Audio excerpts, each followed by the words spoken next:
Recording live from the E. Haley Memorial Studios, straight out of Elmont, Ontario, it's time for This Death Clock Has 60 Minutes, your one and only weekly Warmahordes news broadcast.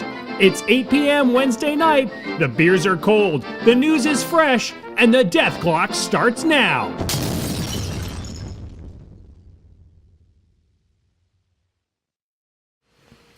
Good evening, everybody. Welcome to the Death Clock. It is Wednesday night, and we have lots of guests and cool stuff to talk about, or just one thing to talk about and one cool guest.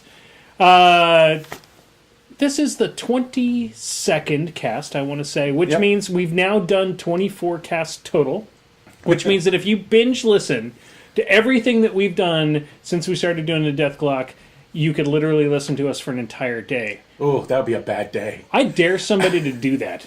I would give them a prize. But we need to live stream up. Sitting to my left, and your computer screen, I think it's the right. But anyway, sitting to my left is no other than my partner in crime, PG Semi-Automagic. What's been going on with you, PG?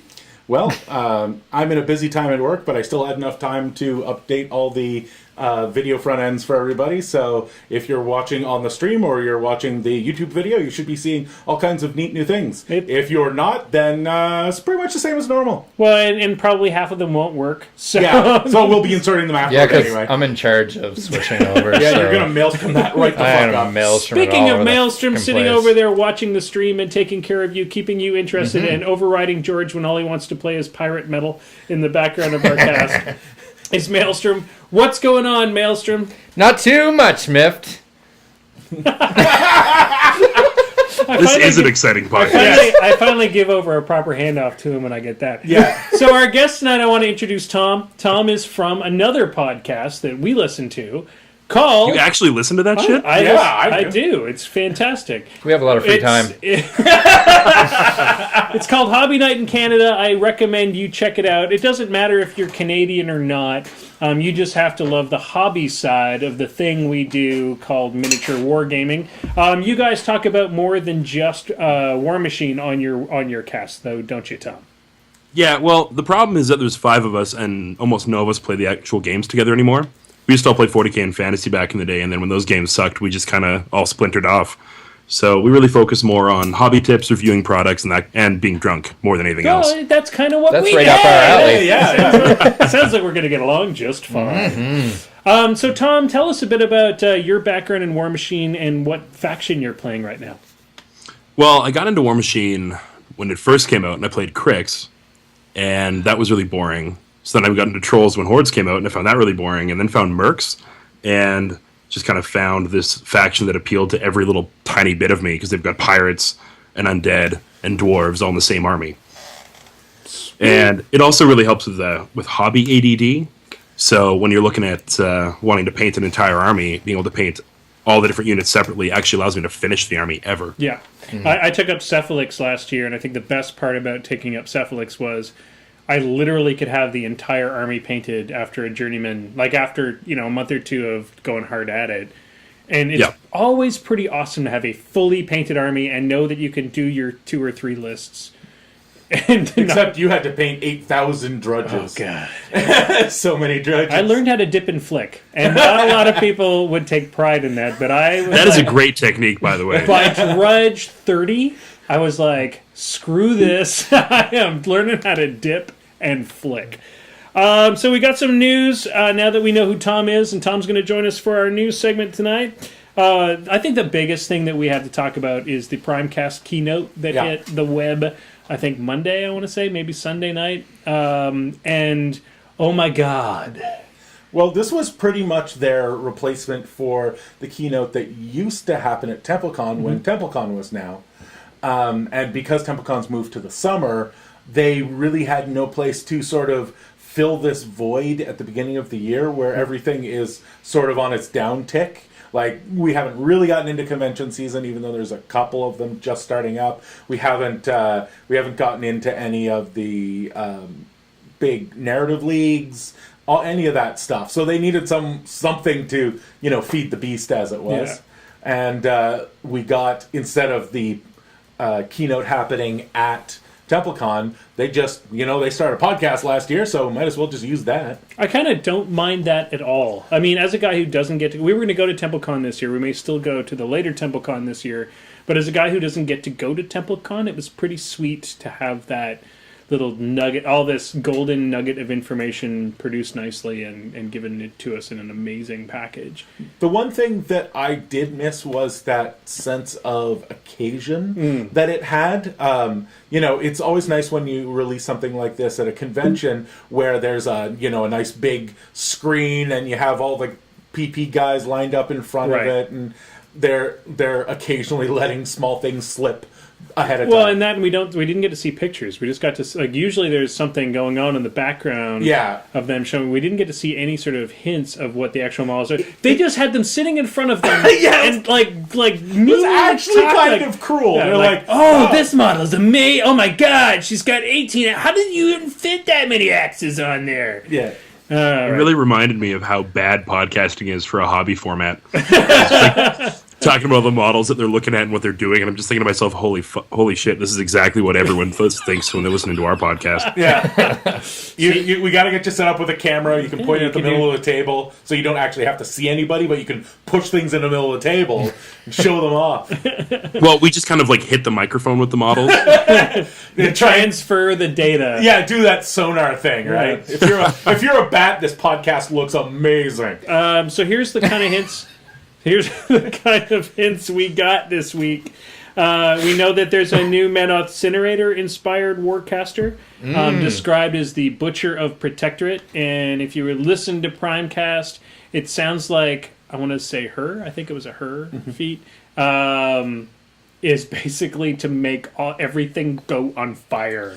Yeah, the temple incinerators have always been kind of a neat set of models, but they don't see a lot of play. It's kind of neat that they're sort of taking, some sort of classes that don't get a lot of love and making them into Warcasters. It's kind of what it sounded like. We're listening to all of these, and we'll go through them quickly one by one, but it sounded like what they did was they took sort of iconic units that don't get used and gave them a wicked-ass Warcaster that probably, in most cases, I'm hoping, has some sort of elite cadre that'll help boost those units to make them better as well. So yeah, but I mean, Menoth doesn't do fire. What do you? Oh, wait, yeah, they do. He makes fire bigger, right? Or she makes fire bigger. something. Yeah, it's supposed to. I'm guessing additional dice.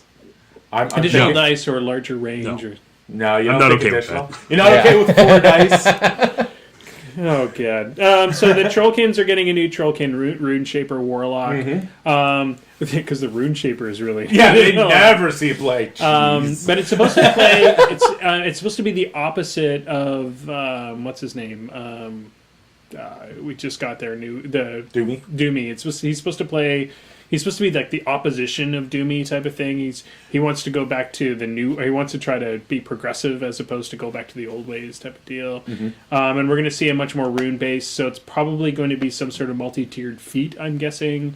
Or a few different mini feats, something along those lines, which is the way Doomy is already working, which is kind of cool. Yeah, I think probably Aurorific in this case. Yeah. Like that, I think he'll probably... I'm feeling kind of like a stone thing. Yeah. Where it'll be stuff in his control area gets a blank, depending on what he does. And it's not a bad thing. I mean, the thing is that I think the one thing that lacks in most of whenever you bring out a new Warcaster is they become very specific. To have something that can do multiple things that are minor as opposed to the one big thing that may or may not be the best thing ever. Yeah. Isn't a bad decision as far as design space. Signar Storm Knight Warcaster. I love my Storm Knights. I don't mind that at all.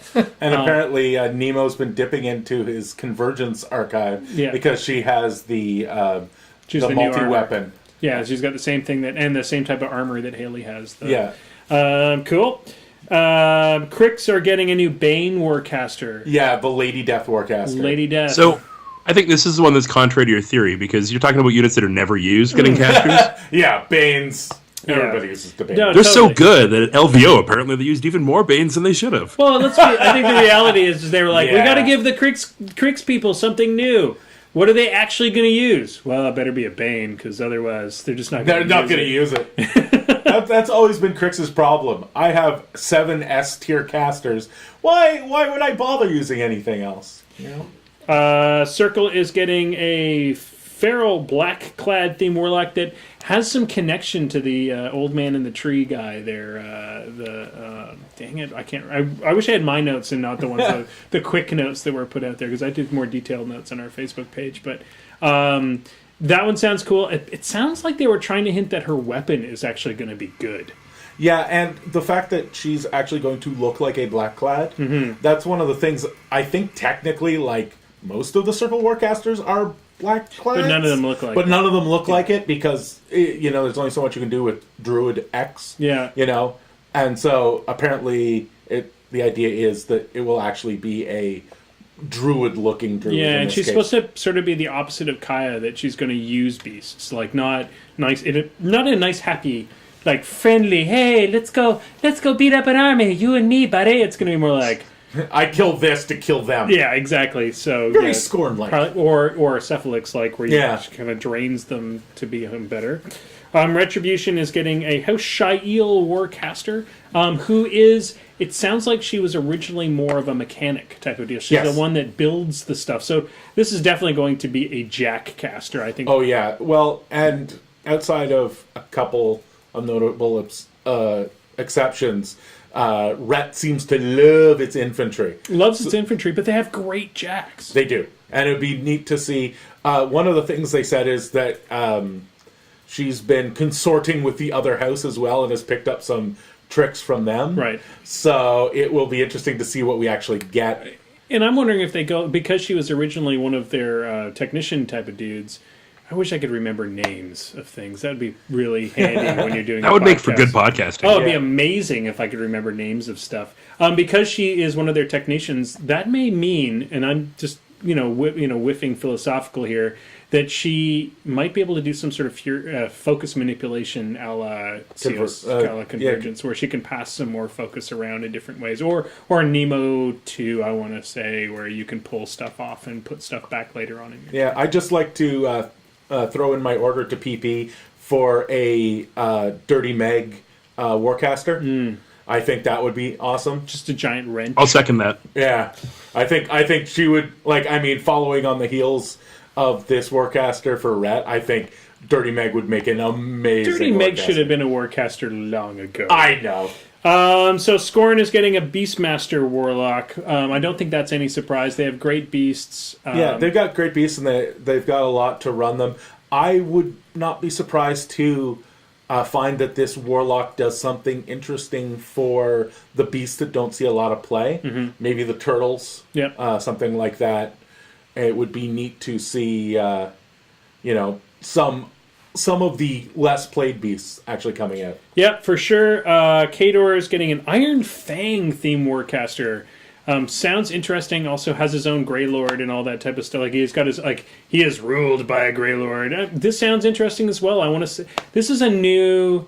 I think they're trying to embrace some of the infantry that's not getting used as much. They just gave a new Iron Fang pikemen used to be everywhere in our meta, but they kind of dropped off when people found out that AoEs existed, because they were things like puncture really just wipe them off the table, no matter how high their armor has gotten. Finally, we've got a couple more. Legion of Everblight are getting a new Everblight Legionnaire. Yeah, Legionnaire cast. Yeah, the Legionnaires are one of the really nice. In fact, they're one of the infantry units that actually gets played. Yeah. They're talking about this Warlock actually being somebody who didn't really want to be a Warlock. Right. Unlike Vale, who was going for it. This Warlock's like, there's a chunk of Athank here. Somebody needs to deal with that. I guess it's my fault, Right, so no, it's stuck with the power type of thing. Yeah. Stuck with the Athank and more preservation as opposed to right in on the whole thing and wanting to take over the world. And last but not least, that Primecast had some great hints about some of the things. They said that this is the year of the gun mage, was the way it was described, and 3 things were talked about. One is a new gun mage unit for Mercs that is the Thorn gun mages, which is basically the Amethyst Rose. Yeah, it's what's left of the Amethyst Rose after they got massacred. Yeah. And they made a great poison reference while they were talking about it too, because every rose has its thorn. They actually said that. And That needs to happen more often. yeah, and Kane 3, which everybody needs. Let's Another just Kane. all have just a moment of reflection. I really hope Shut that up, George. Kane 3 Just comes with a new sculpt of the Black 13th so that I can promptly throw away a Kane 3 model and get real sized Black 13th. No, he's going to be range 20 with infinite rate of fire. yeah, ranged. No, probably just turn 1. You can shoot the guy on the other side of the Yeah. board. Are you sure it just won't be Nemo style, range command? Range command. I Yeah. can just kill the dude on the other side. See, I feel like you're overcomplicating this. His feat should just be your opponent's caster dies. Yeah, I guess. Let's make this as simple as possible. Yeah, but instead of being Kane 2 where your opponent's caster dies, it should be more like your opponent's caster dies and you win on scenario. Oh, yeah. Yeah, that makes much. Well, that's what the Black 13th did, Right. right? So when you activate feat, the opposing caster dies and the Black 13th run up to 20 inches into whatever zone. Into whatever zone. Yeah. Round 1. I mean, it would shorten our buddy Russ's game down. Oh, yeah. I mean, Well, he would have to play it's for taking him less than 10 almost minutes. 45 minutes to get through a 50-point game.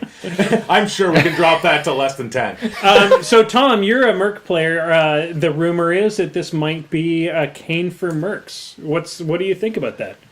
Honestly, I think it's Merc players being really wishful because they didn't get any toys to talk about other than the Thorn Mages. Mm-hmm. I'd be very surprised to see him be a Merc caster. And as much as I'd like that, because I wouldn't mind a caster that wins on Assassination in turn 2. Wait, no, I have one of those already. Well, but I mean, technically, it could work the way that Connie does, right? Where you are It could. basically both. Where you've got, what is it, they call it Signar and Ally? Yeah, So Signar and when Ally. you take them with Signar, There's Signar. yeah. Well, the nice thing is they did allude to the fact that Kane is going to be basically running with the Black 13th somehow. Yeah. Which may mean that we will finally get the golden goose of the Black 13th resculpt we've all been waiting for. And if anybody who doesn't play Signar and is brand new to this game, one of the original PP sculpts is the Black 13th. They're actually not terrible. The problem is sculpts they're are pretty. quarter the size of every other. So they look like they're a bunch of midgets. From what I understand, they're actual 32 mil models, whereas everything else is what we call heroic scale 32 mil models, so that their proportions are all weird. Yeah. But what that means is the Black 13th look like children. Look like little tiny children. Yeah. No, but talking about what you were saying earlier, I've got a theory for what the new Merc caster is going to be. If yeah? we're going to be polishing a turd of a unit, it's got to be a high shields caster. Oh, a that'd be new sweet. dwarf. Something that makes that the new battle engine actually useful.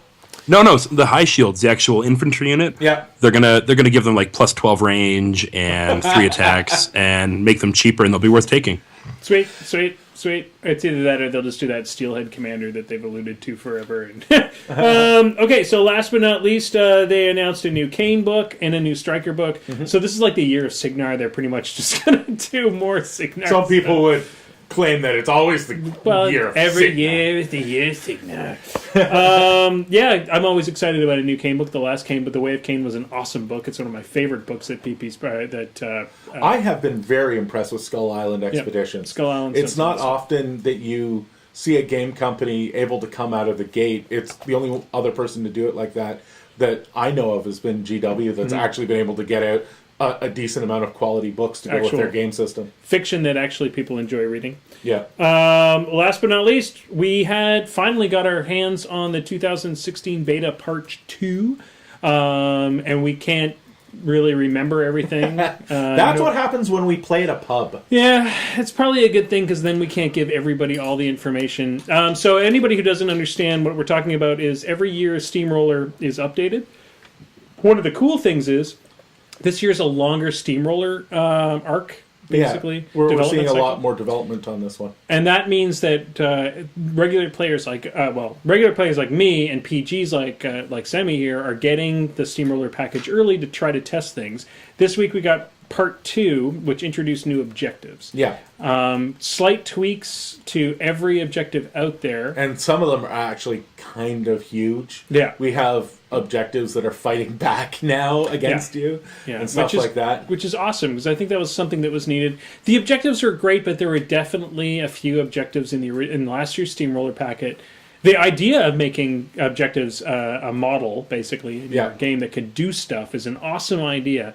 The problem was there were definitely some wiffle ball bats in there, plastic rubber Nerf bats that just didn't do that much and didn't see a lot of play. One thing not a lot of people remember is that they are a friendly faction. Mm-hmm. So they are subject to things like feats. Mm-hmm. So remember that when you're playing. They're also like when, LeConte feats, my objective is +4 armor, stuff like that. Or you could throw Arcane Shield on them, or one of many millions of different cool things. What's her name could hit it, Lilith could hit it, and it could be an arc node all of a sudden. That kind of stuff. People forget about that kind of thing. So one of the things that I'm curious about, having read none of this, is that some of the more corner case objectives from the last year, because you weren't playing with them regularly, there was almost no point in taking the corner case ones. Mm-hmm. Because you don't want to build your list around an objective that you're only going to have in half the games. You're never going to save. Are they changing that at all in 2016? Well, one of the great things about the new Steamroller that we saw in 2015 and now in 2016 is the fact that you pick your objective to go with your list. So, say if you pick Arcane Wonder, instead of having to worry that you're going to have Arcane Wonder on the table, it's Arcane Wonder always goes with this list. Yeah, but only in scenarios that have objectives. That's correct. We're still at the place where not all scenarios have objectives, but most TOs are going to give you at least 50% objective lists or scenarios, just like they should be giving you about 50% kill box scenarios.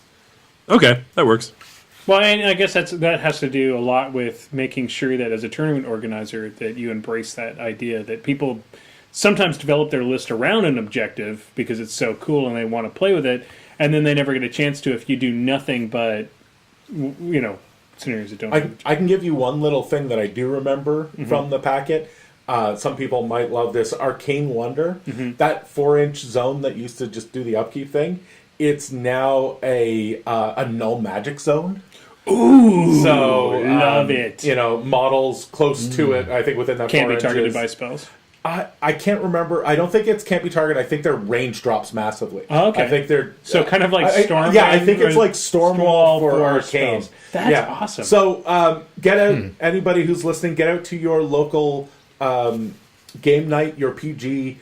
One of the PGs in your area should have access to the new Steamroller. And if he doesn't, harass them. Harass them, because if he's not showing up with the Steamroller packet in hand, like on his, already printed maybe from his device, might be a good idea. Might be a good idea. All right. Why do I sense that there's something else going on here? We might be maybe busting the balls of one of our local tournament PGs who maybe may have not brought the actual packet with him and tried to remember it off the top of his head. Yeah, but they have to listen to the podcast to get the jokes, right? Yeah. Oh, he's listening. When is it we get the Steamroller officially? We'll get that in June. Yeah, so we were a few months away. Yeah, well, that's the thing. Normally we would be seeing Steamroller already, and we would have been doing this beta at the end of the year. Yeah. But because they're shifting their entire cycle for June to be the new start, that's when we're going to see the new everything. We're going to see the new ADR, we're going to see the new Steamroller packet, we're going to see the new leagues, we're going to see everything at once. Get excited about it, folks. That's what we're saying, because it's all... Steamroller is great to add to your daily game. Whether you play a 25-point game to a 75-point game to a 300-point game, having an objective in a scenario stops you from just... Running around the table for an hour. Trying to... chasing a Def 17 goddamn cast. But I'm not bitter. Throw it into your game if you don't already. All right, let's hit that button. Focus!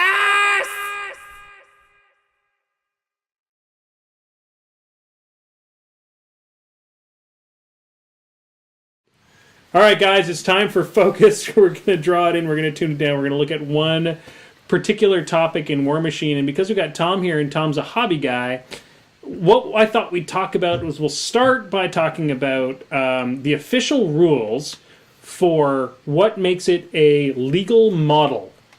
And before we go too deep into what that means, I want to specify right off the top that when we say legal model, I don't mean when you show up to your friendly game. I don't mean when you're just playing with your buddy, you're not allowed to play it unless it's these things that we're about to talk about.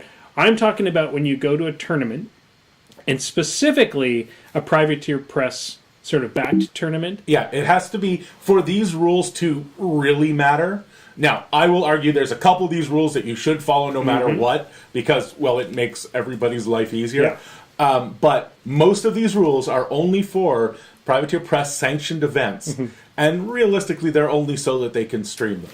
That being said, we're gonna go kind of in and out of what those rules are, and I want to talk about sort of your normal tournament as well, because there's certain things that are just not good form to show up to your local tournament at. But we'll go in and out of that a little bit. But let's start right off the top. George, when you're running a tournament, let's just say a normal tournament, not necessarily a PP sanctioned tournament. Yep. What are the rules that you follow as far as what makes a model legal? Well, the first thing is it has to be on the right base size. Occasionally people will want to make really cool models on pretty plinths and stuff like that, but the base size on the box has to be the base size under the model. That's the first thing. The second thing is the weapons have to be the weapons on the model. So if it says on his card he's got a sword and a gun, there should be a sword and a gun in his hands or, strapped to his waist or something like that. And then the third thing is it should be able to be understood to be that model across the table. So if I'm at a tournament and I am slightly dubious about the model, what I'll do is I'll walk over to a place where there's 4 or 5 guys kibitzing and moving models off their tray, and I'll just hold it up, not near any of them. I'll just hold it up and say, "Hey guys, what model is this?" And if they can identify that model, then if 3 out of the 4 of them can identify that model, right, then it's fine. And those are the sort of absolute basics for a model to be legal in a basic tournament. All right, so Tom, I want to throw this over to you. All right. Tournament aside, you as being a regular war gamer, what do you sort of expect somebody to show up at a table with, and what's right and what's wrong? If not that definite, like I'm not giving lines here, but as another player to another player, what do you feel somebody should show up to at the table to be quote unquote legal in a friendly game? Well, I'll start with the easiest one, and that is fully assembled. Because I've been to tournaments where I've played against torsos on bases, and it's miserable. The infamous pile of green stuff with everything stuck into it. No, not even. It's just like the model's just not fully assembled. They're just like their legs and torso attached to a base and called whatever unit they are. So that was kind of unfortunate. I don't know. I'm a little bit weird. I look at this as a hobby as well as a game. So I always go to games, especially when I'm going out, not just for like a casual game where maybe you're trying out a new unit, but if you're going to a tournament, I always go fully painted. And I know it's unrealistic for me to expect this from War Machine players, but it is kind of it's not hard to do, to be honest, to paint up an army to like 3-color standard, right? Yeah, absolutely. So it's the expectation that I kind of have. Obviously, it's why I'm always disappointed at War Machine tournaments. But I guess for me, the biggest thing is fully assembled and have the arcs on their bases marked off would be my bare minimum if you're going to be playing with those toys. I completely, fully agree. I go one step further. I'd like you to have it base coated. And if you even do a Zenith, which is really, really simple, you paint it black with black spray paint, and then you take white spray paint, and you just do a quick squirt over the top. It brings out the detail on the model, which makes it easier to identify on the table. And that's 2 colors. That's now you're one color away. Technically you're not. It's 2 shades. But here's the thing, like that brings the detail out in the model. it makes it look like you put some effort into it. And I know there's a lot of people that'll disagree. Like the War Machine rules are pretty open about painting, and that's cool. But sometimes when you're looking at an entirely black or silver or white army in front of you, the biggest problem as your opposition is I suddenly have no friggin' clue which unit is part of which unit. There's no separation for me. There's no... There is a game I will never play again, and it was the first time Crix player at a tournament who was running a 30 Bane list that he'd assembled the night before. They were fully assembled, but it was 3 full units of guys with UA, and I had no idea who was in what unit, what even half those models were. That's exactly it. When you're fighting 3 units of the same thing as in particular, or just units in general, it can get really confusing for the other player, and that's not fun. That is one of the things that I do highly agree with in the actual document, is that units of the same type must be distinguishable from each other. Yeah. And once we go into a little bit more of the nitty-gritty about what happens in a bigger event, that's one of the things that you have to have, is there has to be delineation between units. I want to throw this out to the board too, because I think there's going to be a broad variety of opinions as to where it should be, and what is right and what is wrong. This is our personal opinion. This is what we love to see. You and I and Tom and Maelstrom as well, because we brought him up in this sort of culture. We play fully painted generally, especially when we go to big tournaments. So for us playing fully painted, it's always a bit of a heartbreak to have a beautiful game against somebody who doesn't. And guys like Marc-Andre, who's a very good friend of ours, he's not a hobbyist, so he doesn't. That's not what he cares about. He cares about the beautiful game of strategy. Now, he does have several fully painted lists. Absolutely. But that's because he went to like Adepticon or something and had to have fully painted lists. Yeah. Now, what's going on? What's going on the board? How are the feelings from those on the board, Maelstrom? It's basically nobody likes to see non-assembled models that you can't differentiate. Yeah. So we all agree. Yeah. Excellent. So PG Semi-Auto Magic, what is actually PP legal? Because that is outlined in the Steamroller packet. So there's a bunch of things over and above what I already mentioned. So they have to be on the right size base. The correct weapons have to be represented on the model. It must be all privateer press parts. You must have 75% of the original model on the base. You have to have no symbology or aesthetics on the model that are representative of non-privateer press logos or copyrights. So that entire army that I made of Aperture Science guys, which are beautiful. They're beautiful, but they're completely illegal, because if they ever had to put that on the stream and then Valve got mad at them, they could theoretically sue them for putting something like that up. Units. So how does that work with Skaven logos? Totally illegal. They're actually not all of them. Here's the problem. GW loves to poach everybody else's shit and call it their own. So one of the things they did was take the Chaos Star and co-opt that. So it turns out, I actually had to do some research on this. The Chaos Star with the circle in the middle is a GW logo, and the Chaos Star without the circle in the middle is a generic logo. Just a generic symbol of the devil. devil. So depending on what the sculptor actually did with the logos, they are or are not allowed. Yeah, sorry, the Skaven's a bit of a joke because they have the exact same logo as Khador. Yeah, it's that same symbol. So yeah, it's the standard thing. I don't know if you could get away with a. Actually, that would be kind of hilarious to do an entire Skaven army and call them Khador. Look, they've got all the right symbols. They've got the right weapons. What do you want from me? I want to throw this out. If you go to your local tournament and let's say you dig into your bag and you're missing a model, which I think happens more than anything else. When we're talking about all of this stuff, this happens all the goddamn time. Yeah. You normally have all your models up on a shelf, or you were painting one, or you repaired one the night before, which has happened to me, and you forget to take it off the painting table, put it in the bag. what's the protocol? And I mean, Tom, you could probably answer this as well as we can. What's the polite way to say, shit, I forgot my model? Do you just suck it up and play without the model, or is there a polite way to go around that? Well, I think a lot of it comes down to your own standards, because we kind of like the don't be a dick rule. So if I forget a model, I then would modify my list to have a different model that I did maybe bring. But if someone else forgets their model, I'm not going to tell them, oh no, you can't play with the toys you wanted to because you were an idiot this morning or hungover or whatever. So that's kind of the line that I would draw. It's just like I don't begrudge people for not playing fully painted, even though I won't. Yeah, well, I mean, it just happens. It just totally happens. Yeah. And this is about personal decision.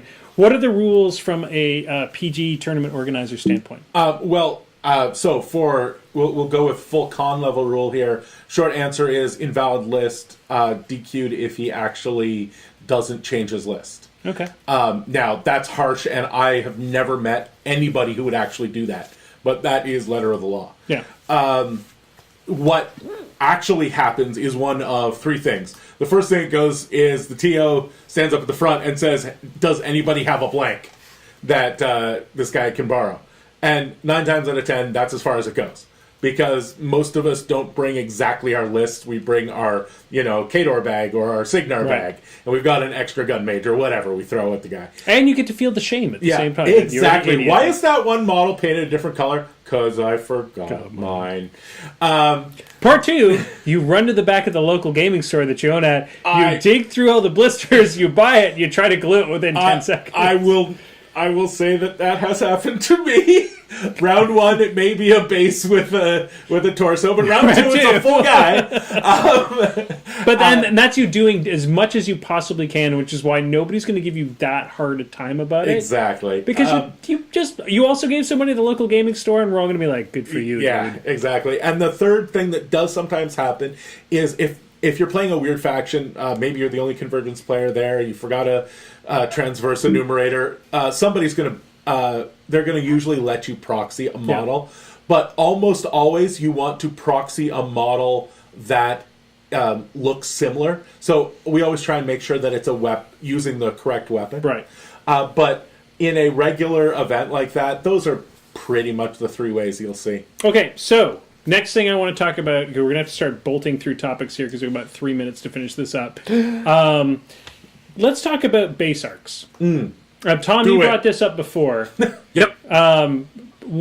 Why are base arcs important? I don't understand. I don't like it. Mine look ugly. I'm not very good at it. Do we actually have to talk about this so you know where your model's facing? Well, Next topic. Well, I think it a lot of people forget to base arc, especially new players. They show up to their first tournament, their second tournament, their third tournament. They still haven't base arc some stuff.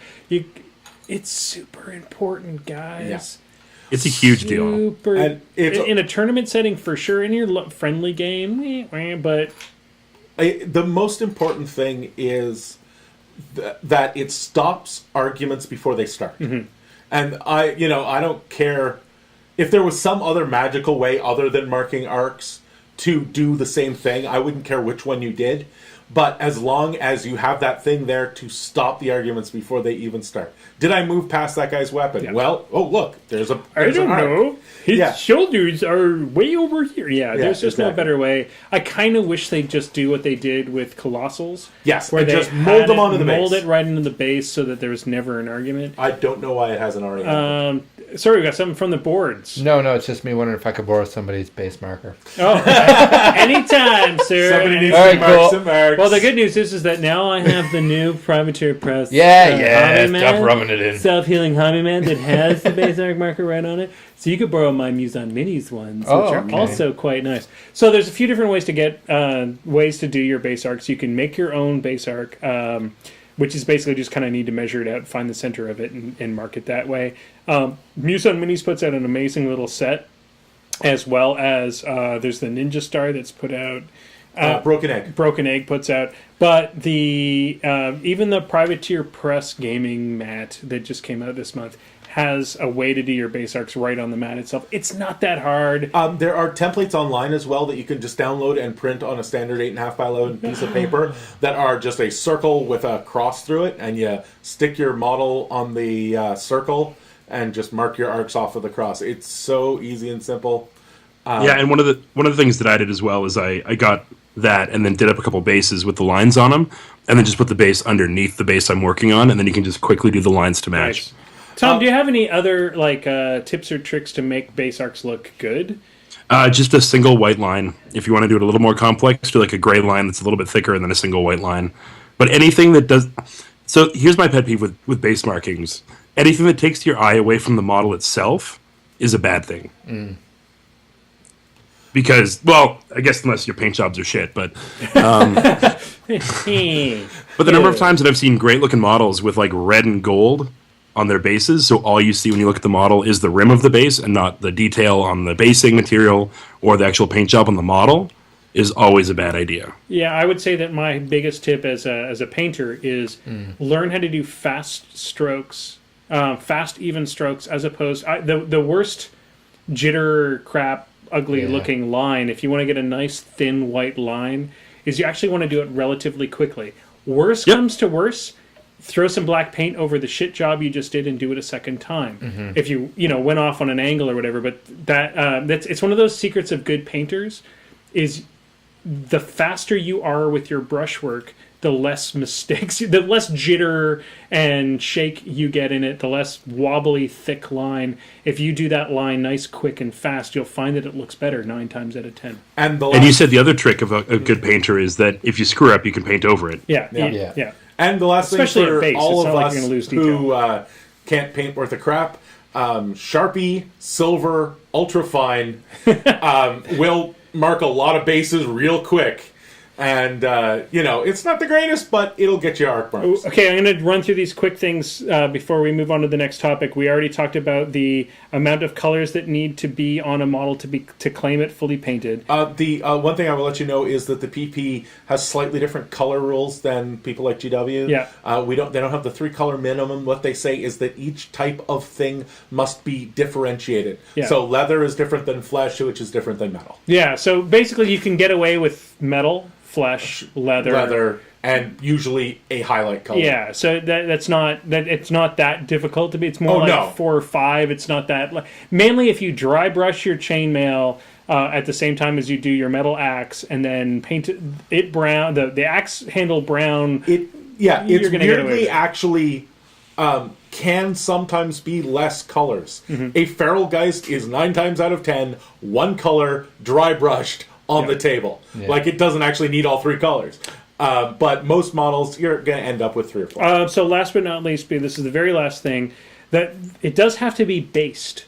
Yes. That's the big... That is the one thing that is specified. So what do they mean by based, and what is a simple basing technique for those people that just aren't into what I'm into, which is like, build up a cool thing with some flock and some other things? Quickest thing is the sand base. So no, not quite. No? Games Workshop textured paint, done. Oh, that's true, yeah. A good one is GW textured paint. Out of pot, onto base, gives you a nice little look there. Then I guess the next step up from that would be the standard sand base. Some glue, dunk it in a thing of sand. And then you're done. Yeah. I find the best thing to do is you do that before you prime. Yeah. And then all you need to do is dry brush with some light brown or white or whatever, and done. Yeah. And it looks way better than just the sand. For some reason, real sand doesn't look like sand. Yeah. Well, it's because nothing else in the model is real. It's all acrylic paints anyways. Yeah, exactly.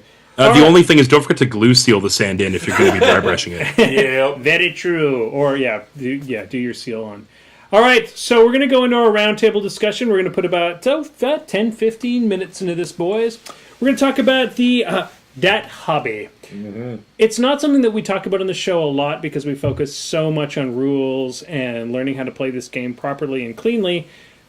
But the hobby actually is, I want to say, for me, it's 60%. It can be more for some people, less for other people. Some people don't give a shit about the models. They care about what's on the card. But let's go through some sort of basic tips for those people that want to take their game from a bunch of silver models on the table, and they want to be able to... Well, we don't necessarily have to give them quick tips. Let's just go through some cool tips. But we're focusing on just the tips, right? Yeah, just the tips. Just the tip. Well, I can give you the tip about my cock. that I did. Yeah, And that's when you're deciding on an army paint scheme ahead of time, make sure that it's one that is easy to execute. Because if you have a paint scheme that is easy for the 8,000 infantry, when you want to take the time, you totally can. But when you don't want to take the time, it's spray, highlight, metal, done. Yeah. So I think what I wanted to talk about first was sort of some basic, and that's it. That's part one. Choose your color scheme. Choose what you're going to do right off the top. And I think that's a great lead in. Part two. Let's talk about some basic assembly stuff. Because we've talked about this before. Wash your fucking models. Yeah. Yeah. If you want to listen to us wax philosophical about that, go back to when we were talking to Chris Aubin, like episode 3. Yeah. But basically what we're talking about is dunk them in a little bit of light soap, and what I mean is like a drop of dishwasher detergent in some hot water, maybe a Get an toothbrush. old toothbrush. Just scrub them a little bit. There's some... Basically, Mold it's release. mold release that is often left on the models, and it will save the It's models what from chipping makes later. metal models feel greasy when you get them right from the game store. You know, when you take them out of the blister, they have that kind of waxy almost feel, and that's the mold release. That's to stop the metal sticking to the plastic or rubber molds. Right. So Tom, what's your sort of what's the first thing that you do when you get a model out of a blister after the washing? After the washing, I guess it would be a quick dry fit to make sure everything's there, and then I'll go through and clean off mold lines. What's your tips for cleaning off mold lines? Because I mean, everybody's got a different way of getting rid of that nastiness. Well, it depends on where it is and what it is. Like, I'll either use the ultimate hobby tool for cleaning anything is the half round file. Can do 90% of the work for you. But some places you're going to use the side of an X-Acto knife and scrape along. I don't know. Some areas are hard to get into, so that's when the knife comes in handy. Other areas you might need a finer file if you don't want to get too gritty. How complex do you want this answer to be? Right, as complex as you want to make it. Sir. So you don't recommend the $800 GW mold line removal tool? Sure, you know what? Go and buy that. Go ahead. Tonight's episode sponsored by... If that's what you think is the tool that you need, it's the right tool for the job if you have that kind of money. I think somebody's got to buy them. I've seen herds of them going wild around game stores. So Just left off their leash when they realize they're useless. yeah, pretty much. All right, so I'm going to throw this out to Maelstrom because we haven't doted on him Tapped this me? evening. Tell us how to prime a model. With primer. Good job. Grab some. Well, it has to be cleaned off first, because otherwise that primer is not going to stick properly. But okay. Damn it, I was hoping that you would spout some of the things I taught you. But all right. Well, you take it down and you get your primer and you spray it on there, but not from a distance. God, you're amazing. So hold it a good 7-8 inches away. I give him a half-hour lesson on how to prime models, and this is what you get. This is what I This get. is what's stuck. You obviously need to have this conversation. 8 again. inches. That's it stuck. I just heard 8 inches. And, That's stuck. so I thought we were just talking about tips.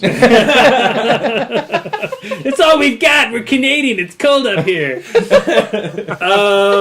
So basically, my recommendation, and this came from Meg Maples, took us all outside, slapped us upside the head, and explained how to prime a model, because everybody does it wrong. Yeah. Everybody does it wrong except for people who professionally paint.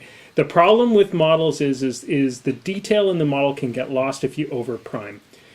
There are good primers and there are bad primers, and we're not going to get into a long philosophical discussion because, like anything else in this hobby, people have their favorites and they have the things that they don't like. I personally like the Privateer Press primer because it works well and the bottle doesn't clog up and it's not just spray paint. It's actual proper acrylic. Look on Tom's face. Tom's, no. Well, I've actually heard the episode where you waxed philosophical. there's all kinds of... But that's what I mean. Here's the problem: is you're going to get arguments within the industry as to what's the best way and what's the wrong. Yeah. I mean, honestly, the best way is probably to get some proper primer and do it through an airbrush. That's always going to come out better. But the big deal is not to over prime. Out of everything else that you can do, what most people do the first time out is they try to get it completely black or completely white. They try to take out every detail. The rule of thumb is if your base is completely covered in your primer, you've over-primed. If that makes That's sense. a good rule. Yeah. That's actually a really good rule. The second part of that is make sure you spray from under and make sure you spray from over, if that makes sense. So what I usually do is I put it on the cork and I spin the model around with the spray paint and I hold it out at the end of my arm. And this came from the first time I saw it done the right way was the guy from Mythbusters, who is an old model builder. Like, this is what he used to do before. Adam Savage. Adam Savage is you do quick, light 1 inch, quick, light 1 second sprays as you turn the model. And that's going to get, and you do it from about 8 to 9 inches, so your arm width out, which is exactly what Maelstrom said. And you spin the model as you go around, and then you go from underneath one time, so the same thing, spin it around, and then you make sure you get over top. And this is where people screw up because they don't want to get it on their hand, which is ridiculous because it's just going to wash off. But and then you need to spray from over, because what happens if you forget to spray it from over is the details, the angles from over top are not going to get any. But remember, I've only done about maybe 10 1-second sprays on the model at this point. If you've just sat there and gunned it at the model, you've just lost detail somewhere. Yeah. Guaranteed. Yeah, you got to remember a big detail in this industry is, an 1/8 of an inch, half a mil. That's a big detail. You're about to fill it with more paint. You're Yeah. about to go put more paint in that detail. And with computer-generated models, no offense to all the companies that are moving over to computer-generated models, those details are getting finer and finer and finer. And the more paint you put on those over those details, the more it's going to be lost. So that's anyway. That was the long diatribe. Yeah. So I was going to say just the tip is going well the way. So now that we have primed models, Yeah.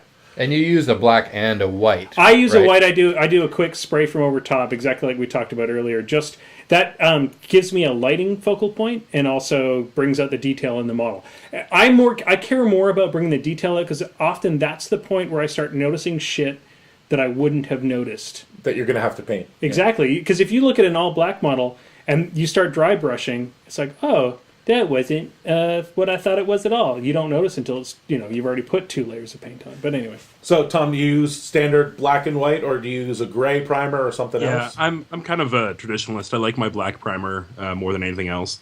And then what I'll oftentimes, if I'm going to be doing a bit of airbrushing with the models, that's when I'll get into a little bit more of that pre-shading and pre-highlighting kind of stuff, where you do into like the general mid-tone, and then you do the zenithal on top and then the shade underneath. But for just priming for standard figures, I just kind of go all black.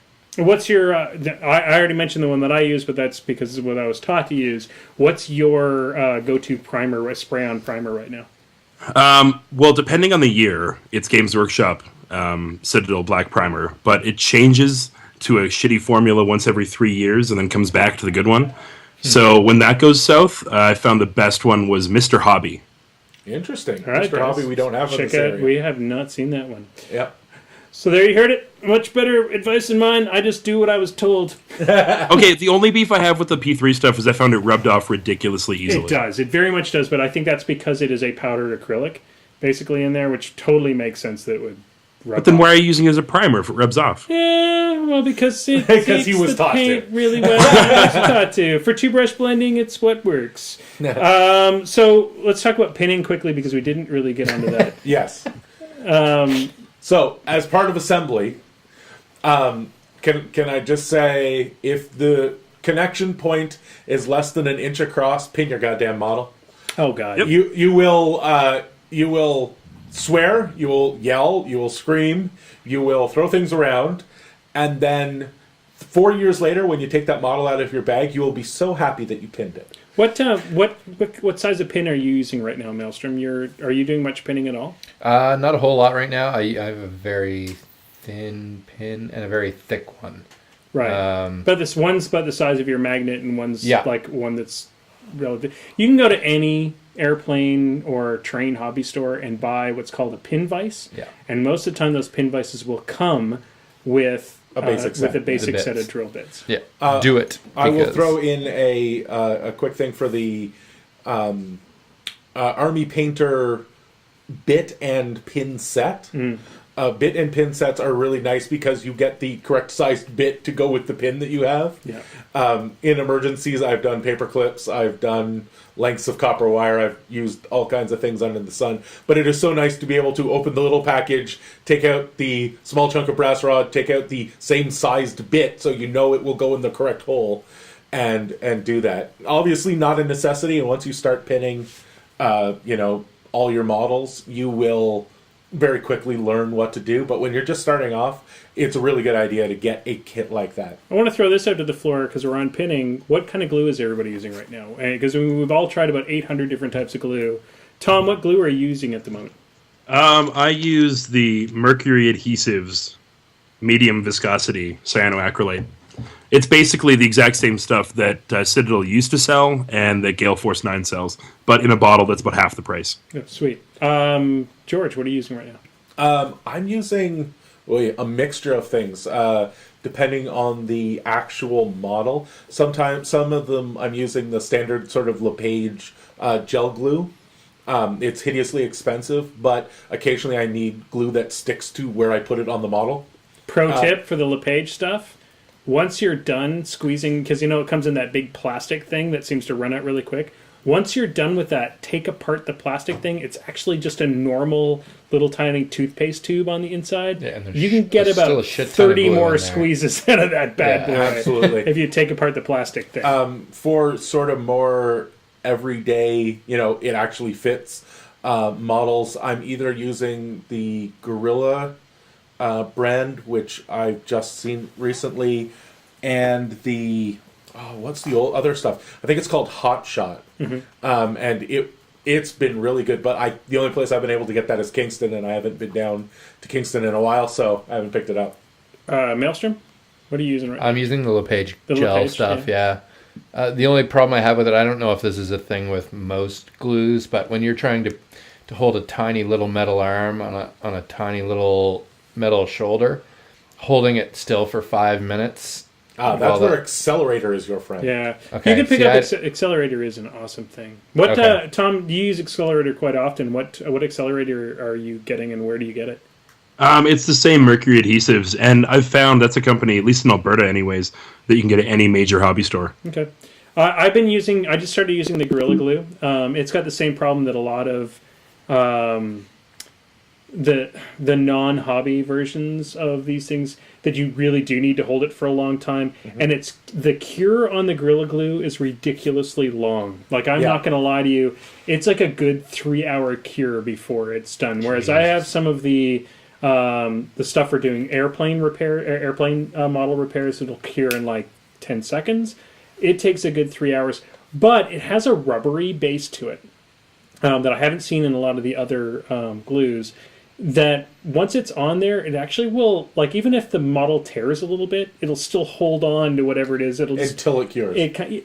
So I don't know. Like, so far I've been kind of impressed with it, but I use the LePage when I don't really care about, it's just going to hold. Plastics are easier than metals, and anyway, sorry, you got something coming from the board. Has anybody tried Loctite? Anybody tried Loctite? I have not, actually. That's a brand I haven't... I've used Loctite red, blue, and green on screws, but, for as far as their super glue is concerned, I haven't used it. The board's saying Loctite Ultra Gel is really good. Going to check that one out. The other one that I highly recommend is Zap-A-Gap, which I haven't been able to find here. I've only found it in the States. We had that out here for a while. And I've heard amazing things about Zap-A-Gap. I don't know what magical unicorn crushed hooves they put in there, but it's supposed to be good.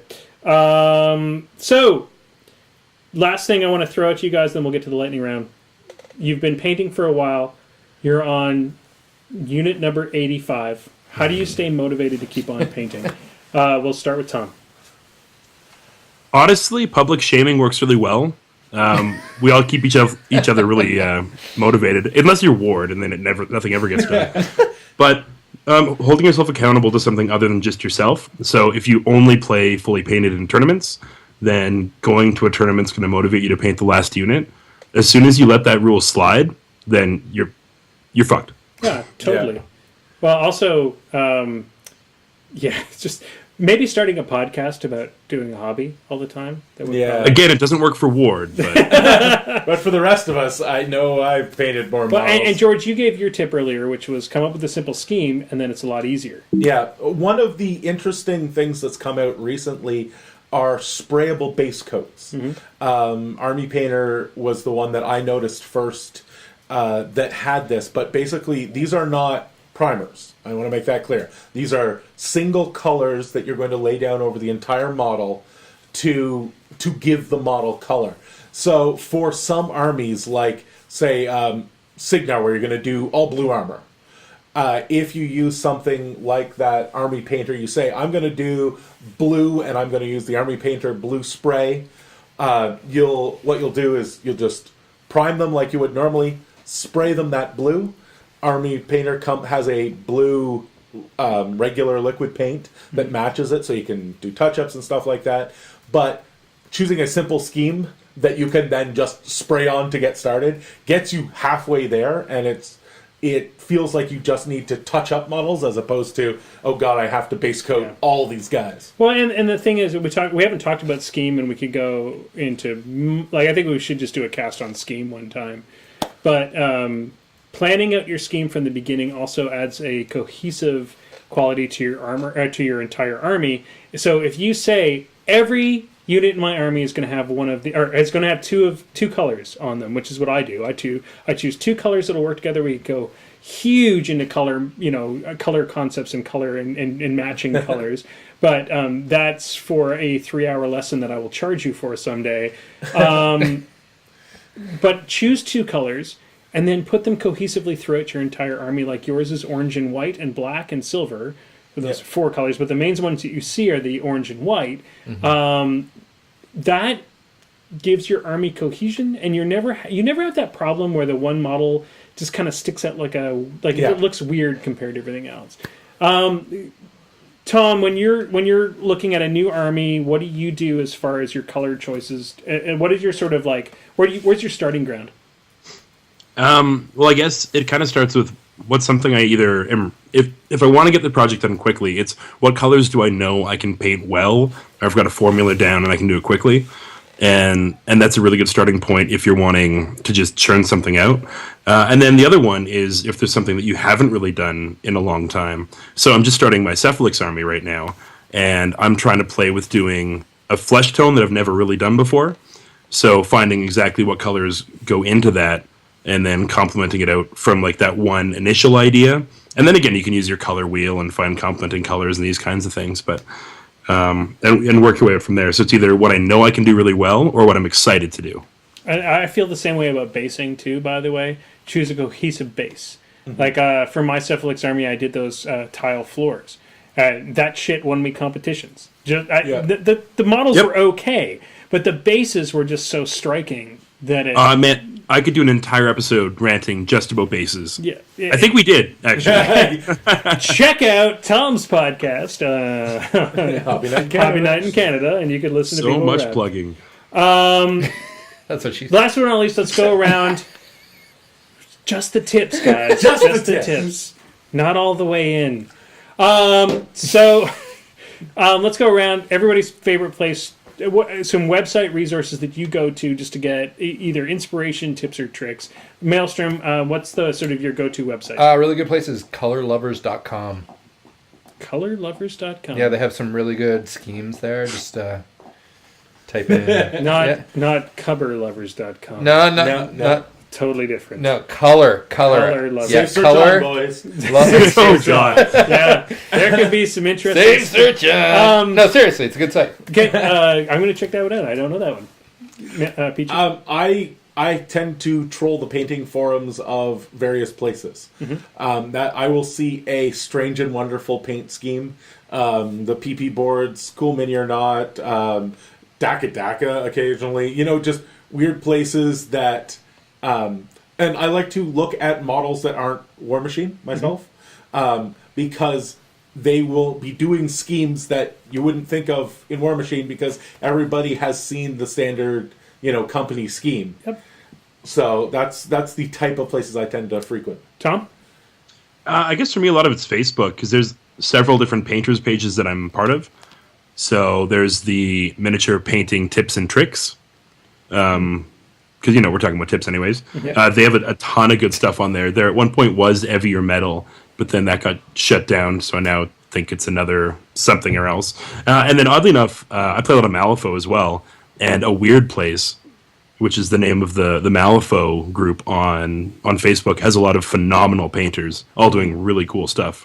My thing that I do is I go to Google and I get reference photos for things that... so instead of looking up miniature, how to paint blah, blah, blah croak raiders. Yeah. You look up I instead go... tree forest I look frogs. up tree frogs. Yeah. Or colorful tree frogs or something along those lines. For the Kador army I'm working on for George right now, I looked up how to do winter camouflage, and then that became the basis for my paint scheme I developed.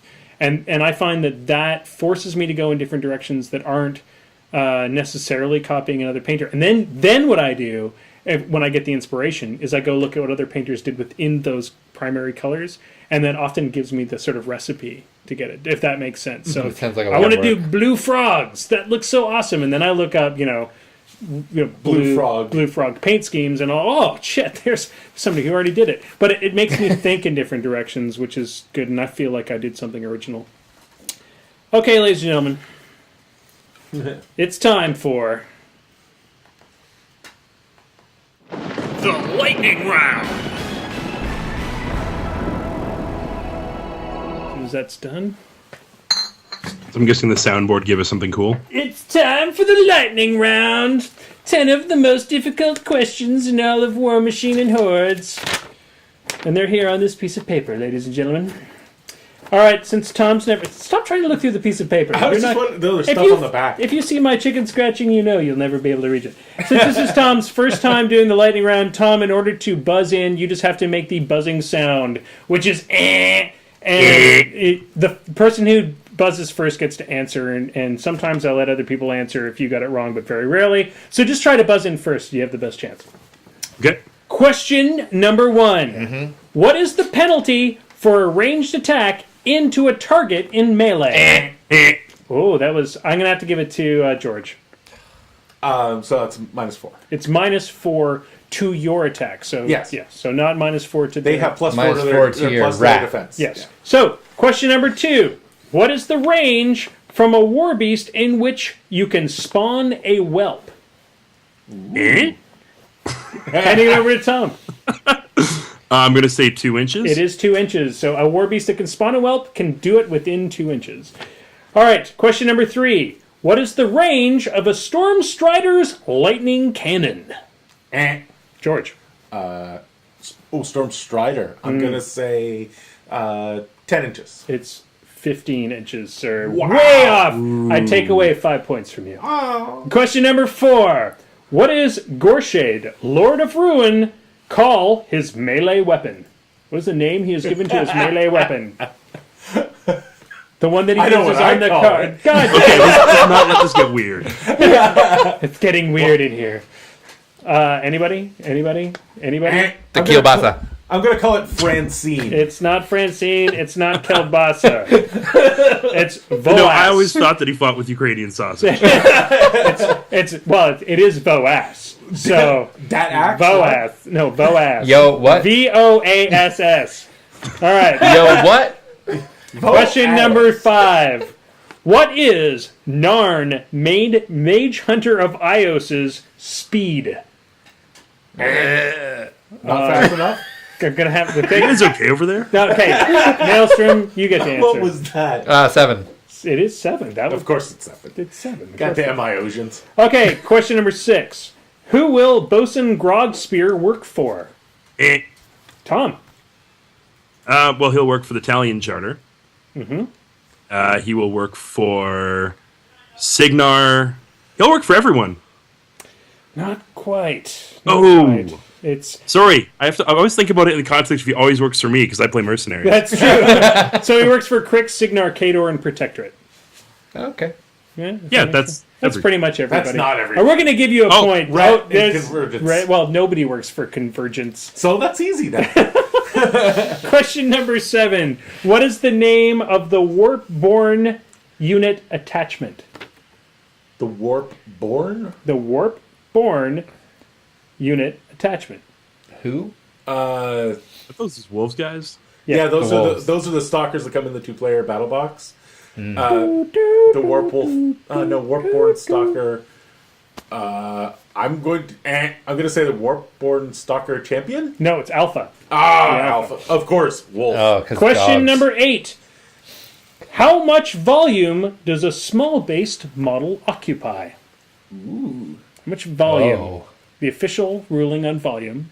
I George. was going to let somebody else do it. I believe it is a cylinder 2 inches tall by an inch around. No, it's 1.75. Oh, 1.75. 1.75. Sorry. This is getting very serious. Yeah. Let's bring it down now. Yeah. Let's bring it down a notch. All right. Question number 9. I'll just belch. That'll help bring back to hilarity. All right. Who can a warlock cut? Or, sorry, when can a warlock cut for Whoever fury? he wants. When can a warlock cut for fury, also known as leeching from your own life force? When in your regular moment? During its activation? No. During his control phase. It's control phase. Control phase. Good to remember. Because if you start cutting in the middle of your activation, I'm going to be pretty damn angry. So I cast 10 spells, and then I cut for 10. Cut for 10 more! All right. This is the Minty Fresh question of the week, ladies and gentlemen. Question number 10. Name the Firefly variant that has amphibious. Oh, God. The Firefly variant that has amphibious. Maelstrom's being that guy that's crinkling the candy. Yeah, that's awesome over there. It's good to know that you're as professional as we are. Firefly variant, it's going to be... Malcolm Reynolds. Then I'm totally going with the Wash. All right. Tom, your Firefly reference? Cancelled too soon! Yeah, I got trolled earlier today where it said that Netflix is going to do 8 episodes on Facebook, and then I hit it and had the troll face, and I felt really embarrassed. It's the Manta. It's the Manta. Yeah. It's the Manta, which makes sense, It's Firefly brand. All right, ladies and gentlemen, that's it for the Death Clock this week. I want to send a huge shout out to Tom. Tom, if I want to go hang out with you and listen to you guys do podcasts, where do I go? You can check us out on hobbynight.ca. Is our actual website, or you can just Google Hobby Night in Canada, find us on Facebook. Apparently we have a Twitter page that I've never used, but it is there if you are a fan of tweeting. Good news, ladies and gentlemen, they have not been sued yet for use of the Hockey Night in Canada. Good job, boys. Well, no, but to be fair, I did record that theme separately, There so you it is go. its own So original legal thing. rights. Nice. George, what kind of events do we have coming up in the next few weeks? We are starting off with the Invitational Series here in Ottawa. That is happening this weekend. And after that, the New Year starts. And I think the first thing is beginning of March, we have a 50-point Master Style. And we're going to be starting up our new Journeyman League almost immediately. And we'll have definitely have the invitational streaming this weekend on the Moosemachine Twitch feed, so check that out. We may or may not have announcers and all that kind of stuff, but we definitely will have that streaming. If you listen after the show, if you need to find more places to interact with us, if you want to give us shit for something that we said on the episode, which I'm sure you do, how much you hate PP paints or whatever it is that you want to complain about. And I think that's it for tonight, guys. Anything? Who won on the stream tonight for the? Who you giving I'm all gonna the go with prizes to? Voltago 1851. Ooh, Voltago 1851. That guy's my nemesis. All right, guys, hit that button, Maelstrom. Thank you very much, guys. Dice down. Thanks for having me, guys. Oh, thanks for coming. He sounds so surprised. That's what she said. Dice down. Moosemachine and This Death Clock Has 60 Minutes is a proud part of the Muse on Minis network. Podcasts go online every Thursday morning. You can watch the show live every Wednesday night at 8 p.m. Eastern on Twitch and keep in touch with us on our Facebook page. Just Google Moosemachine. If you can't find us, you're doing the internet wrong.